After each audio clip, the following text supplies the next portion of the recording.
A short book, but a good book. Efficient, and yet somehow personal, despite the scope.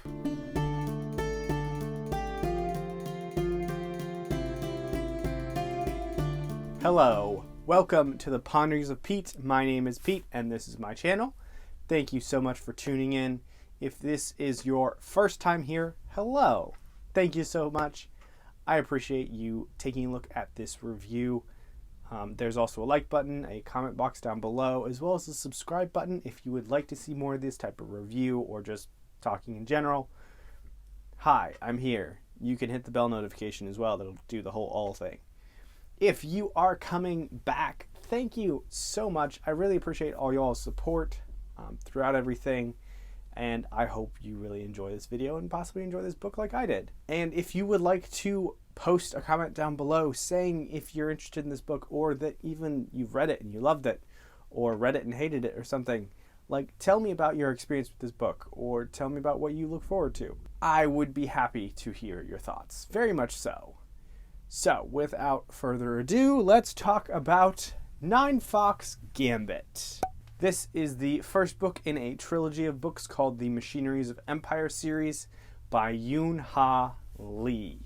I found this book through Angela from the Literature Science Alliance. I watched a review that she had for this, and she just seemed to really like it. And honestly, for the life of me, I don't even remember what appealed to me about this book or what she said that I was like, I want to read that book. I just put it on my TBR, and I was like, I really want to read this book. So I bought at least the first one, and now I have all three, and I'm just like, yeah, I love this book. So I'm going to try to put into words today, in a non-spoiler fashion, why I like this book. And the first and foremost one that is always on my mind when I read a book is world building. The world building in Ninefox Gambit is spectacular.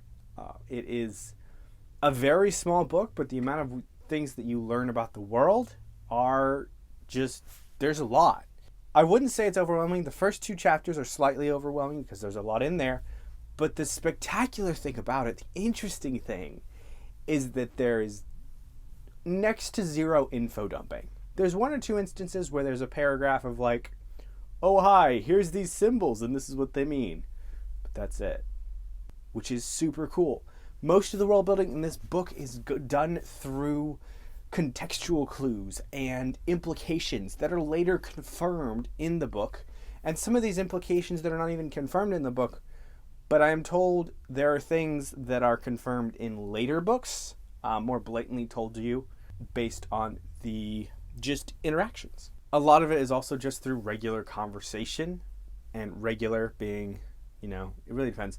A lot of political conversation, really just telling you how the world is, but not holding your hand by telling you what's happening in the conversation. A lot of just you figuring out the world is actually very similar to Malazan. And I don't mean to make this intimidating at all, because I know the word intimidating is attached to Malazan and sometimes even its world building. But there is a beauty to it that I also see in Malazan, where you can gather what's happening, you can gather what's going on based on context clues, based on what people say, and then that hidden thing that they don't say but is assumed by the statements that they say. It's not a book that I think would have been this short if there had been a lot more info dumps. So the style of world building lent itself to how short it was, because it was efficient. It told you, it implied what you needed to know and needed you to figure out, and then it moved on. Because one of the big factors about this book is there is mystery. There's some sort of conspiracy that the reader has no idea about, and info dumping that information would ruin it. Whereas the gradual revelation of the world through implications and all that jazz really lends itself to the mystery that is presented in this book. So this is a book where you start it, you're confused, you should expect to be slightly confused, and you move on. You figure out what you can, and you move on. You keep pushing forward. The characters in this book were awesome. Specifically, Charis and Jadao, who are our two main characters. Charis is a lower-ranking officer that is known for doing things that are not necessarily by the book, and she is then pulled up into a place where that is out of her depth and told to accomplish a nigh impossible task. And she is given the assistance of none other than Jadao, who is amazing. He is a brilliant tactician character and is really interestingly similar to a certain extent to another character that I just read about in The Thousand Names by Django Wexler. So I got 2 brilliant tactician characters in a month. It was crazy. Jadao is also uniquely, he's supposed to be dead. He's been kept in a sort of stasis mode by the government for a couple thousand years, I believe. And he's brought out every once in a while when there are battles that need to be fought and impossible situations that need to be solved, because he has a track record of not losing any battles, including the very last one, which ended tragically, but you can technically still say he accomplished his objective. And this book is a wonderful exploration of, why Jadao is the way he is, and Jadao and Charis' relationship going forward, of their partnership, figuring out who each other is and how they're going to work together in this impossible task. You have also a uniquely personal view of the action as well. Charis is in a position of leadership where she has to make really hard decisions. And in books, you get to this point where if you're following the people in leadership, you tend to take a step back from the action, and you don't necessarily see the consequences of the actions and the commands that are given. You're just told, oh, they accomplished this thing and this many people died, and our main character is sad because they had to make a bad choice. We don't get that here.